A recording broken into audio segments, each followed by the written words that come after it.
Mes amis, afin de bien comprendre la voie du Seigneur, suivons attentivement les messages de Paul, car il est l'unique apôtre que Dieu a donné aux païens.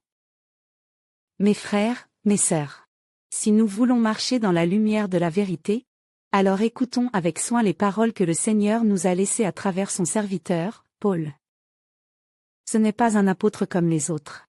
C'est l'apôtre des païens, envoyé par Dieu lui-même pour nous révéler la grâce qui sauve. Paul a été choisi par Jésus-Christ glorifié sur le chemin de Damas, non selon la chair, ni selon les hommes, mais par la volonté du Seigneur ressuscité. Écoute ce qu'il déclare dans Galates 1:11 à 12.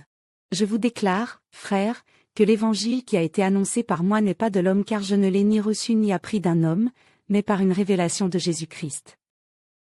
Ce n'est pas une simple opinion. C'est une révélation céleste.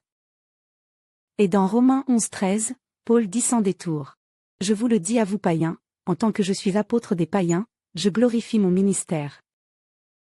Si tu veux comprendre la profondeur de la grâce, le mystère du salut par la foi, la puissance de l'œuvre de la croix, alors lis les lettres de Paul avec un cœur ouvert.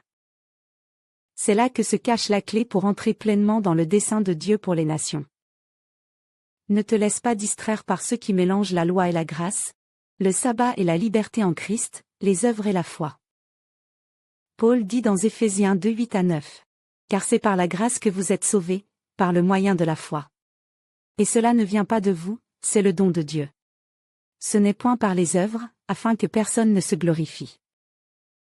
Mais bien-aimé, si tu veux grandir dans la vérité, si tu veux vraiment plaire à Dieu, alors appuie-toi sur les fondements que Paul nous a transmis. Car Dieu lui a révélé les mystères cachés depuis les siècles, pour que toi, enfant des nations, tu connaisses ton espérance, ton appel, ton héritage en Christ. Que le Saint-Esprit t'éclaire. Amen.